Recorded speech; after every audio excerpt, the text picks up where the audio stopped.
Salut à tous, aujourd'hui on est parti pour l'épisode numéro 878 de l'After Zap Image. On va débuter avec la victoire de l'Olympique Lyonnais qui s'impose avec la manière hier du côté de Nice sur le score de 4-1. L'OL prend provisoirement la tête du championnat en attendant le match entre Lille et le Paris Saint-Germain ce soir. Victoire logique et maîtrisée de la part des hommes de Rudy Garcia qui ont vraiment fait mal aux Aiglons, une équipe niçoise vraiment très jeune et très inexpérimentée. On l'a vu encore une fois hier, hein. Défensivement, c'est quand même très très faible, hein, ce que nous propose l'OGC Nice. Il y a beaucoup trop d'espace face à des joueurs de l'Olympique Lyonnais qui, depuis 2 mois maintenant, sont en train de trouver des automatismes. Hier, ça a vraiment fait mal, hein, parce que l'OL s'est vraiment procuré énormément d'occasions franches. 9 tirs cadrés pour les Lyonnais hier.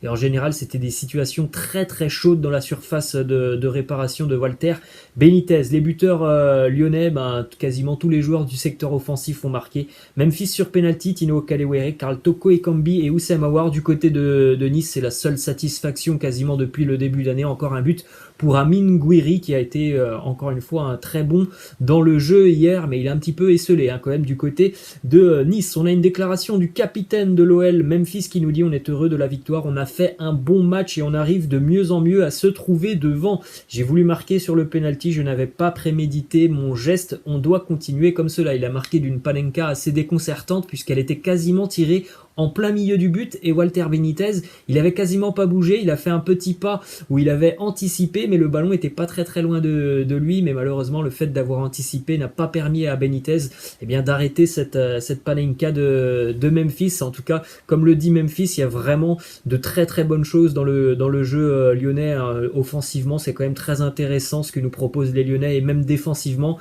ça reste quand même plutôt solide ce que nous propose l'OL. Ensuite, autre résultat hier, le match nul de l'Olympique de Marseille freiné par le Stade de Reims.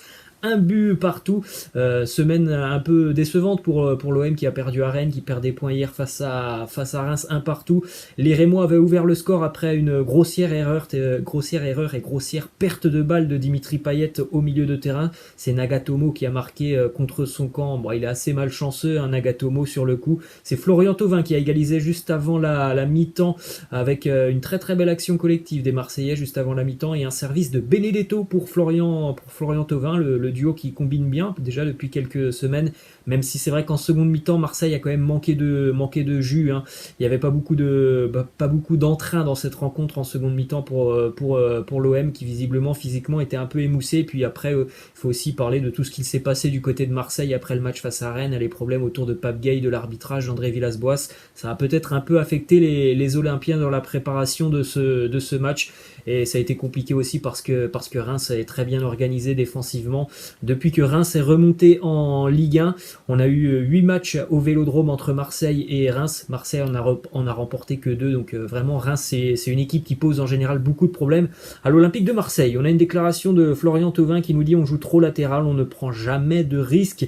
Il y a beaucoup de choses qui ne vont pas du côté de Marseille. Bon, c'est vrai qu'il est un peu sévère avec son équipe. On voit un Marseille quand même plutôt solide qui essaye depuis le début d'année. C'est vrai que bon, c'est pas génial dans le jeu, mais les résultats sont quand même là en Ligue 1 depuis le début d'année. Autre résultat hier, la victoire du FC Metz qui s'impose 2-0 face à Lens grâce à un but de Opa Nguet et Farid Boulaya qui a marqué dans le temps additionnel. Les Lensois qui ont vraiment eu beaucoup de difficultés à mettre à mal la défense messine. Première occasion franche pour le Racing hier, c'est quasiment à la 60e minute de jeu. Donc vraiment Metz, là aussi c'est une équipe très très bien organisée qui défend vraiment très très bien. Il y a une charnière à 3 en défense qui pose vraiment beaucoup de problèmes aux attaquants adverses. Encore une fois hier, hein, ils ont vraiment muselé l'attaque lensoise comme ils l'ont fait il y a 3 jours du côté de Montpellier, hein, faut quand même le dire. Ils n'ont pas pris de but face à Montpellier et Lens, qui sont quand même des équipes réputées pour marquer beaucoup. Donc Metz, ça travaille très très bien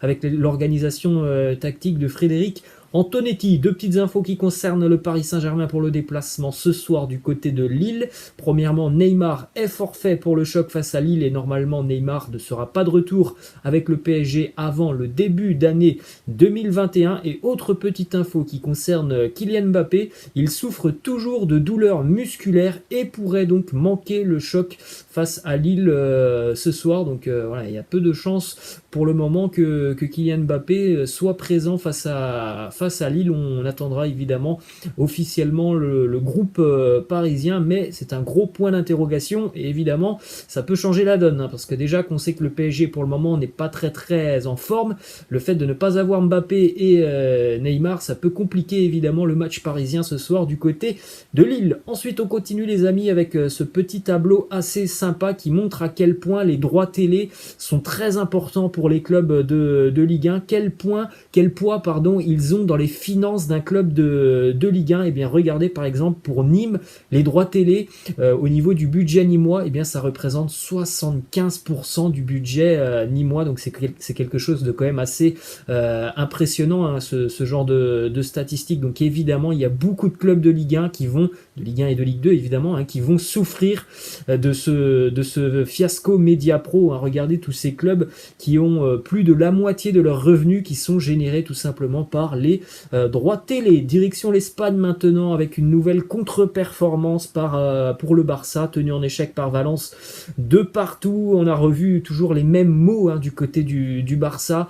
Il y a pas mal d'occasions dans le match, mais au niveau de la finition c'est problématique. Et puis voilà, sur les quelques rares incursions du FC Valence hier, et bien souvent le Barça est quand même très en difficulté défensivement. Lionel Messi a marqué il n'a pas marqué sur penalty parce que le penalty a été arrêté, mais il a marqué dans la continuité de l'action.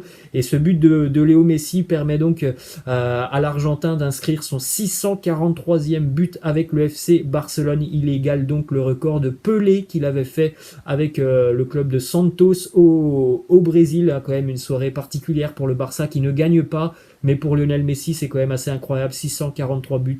Comme Pelé l'a fait avec Santos, Pelé l'avait fait en 758 matchs, Lionel Messi l'a fait en 748 matchs, donc c'est quasiment similaire entre la légende brésilienne et la légende argentine. Ensuite, on a justement Pelé qui a réagi, hein, après ce 643e but de Lionel Messi.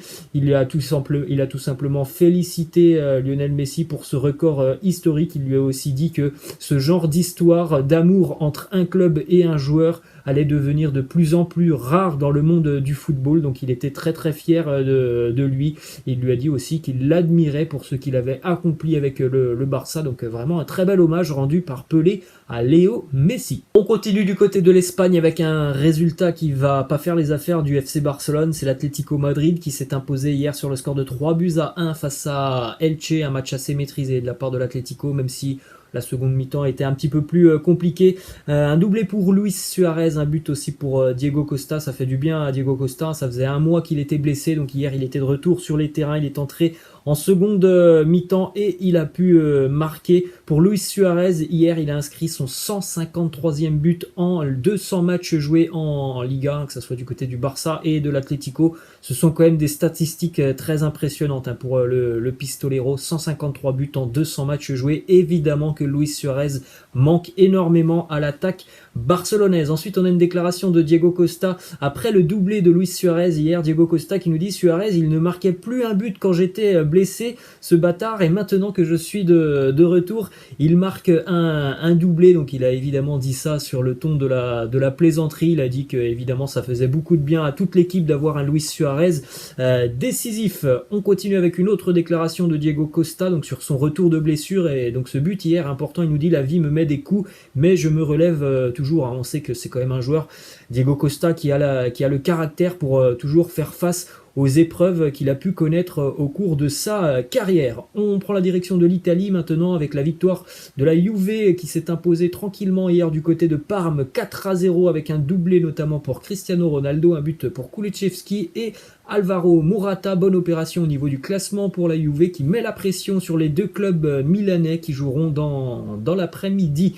Une petite statistique sur Cristiano Ronaldo qui est très en forme depuis le début d'année déjà, et puis depuis ses 4 derniers matchs, Cristiano Ronaldo sur ses 4 derniers matchs, c'est 6 buts marqués. Alors oui, il y a eu des pénaltys, mais c'est quand même des statistiques très impressionnantes pour CR7. Direction l'Angleterre maintenant avec une nouvelle défaite pour les Gunners de Mikel Arteta. Arsenal battu hier à Goodison Park par Everton sur le score de 2-1. C'est vraiment très compliqué pour les Gunners. C'est un 7e match consécutif en Premier League sans gagner pour Arsenal qui pour le moment est complètement en train de lutter pour son maintien. Ça fait bizarre de dire ça, mais c'est catastrophique ce que l'on voit sur le terrain des Gunners. Offensivement, ils ont beaucoup de difficultés à se créer des occasions franches. Hier, ils ont eu la possession de balles, comme souvent d'ailleurs, mais les occasions franches, elles n'arrivent pas. Il n'y a pas beaucoup d'éclairs de génie tout simplement du côté d'Arsenal. Et puis défensivement, il en faut très peu pour bousculer l'arrière-garde des Gunners.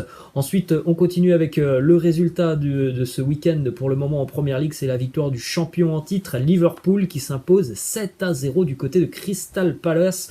Les buteurs pour les Reds, Minamino, Sadio Mané, Firmino auteur d'un doublé, Jordan Henderson et Mohamed Salah lui aussi auteur d'un doublé. C'est la plus large victoire des Reds dans leur histoire depuis, je crois, 134 ans. Liverpool n'avait pas gagné un match par un tel écart. On a aussi cette petite image assez sympa. En milieu de semaine, Sadio Mané avait échangé avec un supporter des Reds qui était atteint de trisomie et qui lui avait demandé de célébrer un but un petit peu d'une manière particulière en levant le poing en l'air et en levant la tête en l'air. C'est ce qu'a fait Sadio Mané hier, très belle image rendue par l'international sénégalais. Ensuite, on a une statistique assez intéressante sur Mohamed Salah qui hier est entré en seconde mi-temps. Il ne lui a pas fallu bien longtemps à Mohamed Salah pour inscrire un doublé et délivrer une passe décisive. Mohamed Salah est le joueur le plus décisif de l'histoire de la Premier League puisqu'il contribue à 0,97 buts par match. C'est plus que l'ancien record de Thierry Henry. Thierry Henry, c'était 0,96 buts où il était contributeur par match. C'est quand même des statistiques très impressionnantes pour l'international égyptien. On continue du côté de l'Allemagne, les amis, avec les résultats de cette 13e journée de Bundesliga. Match nul pour Leipzig tenu en échec à domicile par Cologne. La victoire d'Offenheim à Gladbach 2-1. La victoire de Bielefeld du côté de Schalke 1-0. Le Werder qui s'impose aussi 1-0 du côté de Mayence. Augsbourg battu à la maison par l'Eintracht Francfort et évidemment l'énorme duel de cette 13e journée en Bundesliga, c'était Leverkusen face au Bayern Munich. Victoire pour le Bayern 2-1 grâce à un doublé de Robert Lewandowski qui a crucifié Leverkusen à la 93e minute. Une fois de plus, le Bayern a encaissé l'ouverture du score. C'est souvent le cas depuis quelques semaines en Bundesliga. C'est Patrick Schick qui a marqué pour Leverkusen. La seconde mi-temps du Bayern a été beaucoup plus intéressante que la première mi-temps et donc la machine a marqué Lewandowski qui a fait beaucoup de mal au Bayern hier. Ensuite, on continue malheureusement avec la mauvaise nouvelle de la soirée pour le Bayern Munich, c'est la sortie sur blessure de Kingsley Coman. Pour le moment, on ne connaît pas trop l'étendue et la gravité de cette blessure, mais c'est toujours très compliqué de le voir sortir. Kingsley Coman, on sait que c'est un joueur assez fragile, on espère que ce n'est pas trop grave. On continue les amis du côté de Mönchengladbach avec la très mauvaise image du week-end. Ça s'est passé donc du côté de Gladbach avec l'international français Marcus Thuram qui a craché au visage de Stéphane Posch évidemment. Expulsion amplement méritée pour Marcus Thuram. Très vilain geste de la part du français. J'espère qu'il sera lourdement sanctionné parce que vraiment c'est un geste qui n'a rien à faire sur un terrain de football.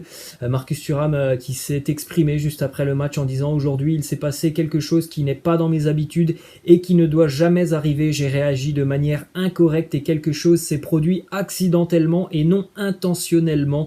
Je présente mes excuses. Alors bon c'est déjà bien de s'excuser, mais après de nous dire que ça s'est produit accidentellement, moi j'ai un petit peu du mal à y croire parce que quand tu vas cracher tout simplement au visage de quelqu'un qui est à 20 cm de toi, j'ai un petit peu du mal à penser que c'est un accident. Donc vraiment j'espère que Marcus Thuram sera très lourdement sanctionné. Et on va terminer les amis cet épisode avec les statistiques catastrophiques de Schalke 04 qui n'a plus gagné un match en Bundesliga depuis 11 mois maintenant. Donc sur les 29 derniers matchs de Schalke, c'est 19 défaites, 10 matchs nuls, défaites hier face à un promu, l'Arminia Bielefeld à domicile. Schalke qui se dirige tout droit vers la 2e division et qui pourrait aussi battre un triste record puisqu'avec ses 29 matchs sans victoire, victoires. Schalke n'est plus qu'à 2 matchs du triste record détenu par le Tasmania Berlin qui lors de sa seule saison en Bundesliga, année 1965-1966, avait disputé 31 matchs sans la moindre victoire. C'est quand même assez particulier ce qu'il se passe du côté de Schalke. Voilà les amis, c'est la fin de cet After Zap Image. J'espère que ça vous a plu. Je vous laisse, je vous dis à la prochaine. Ciao.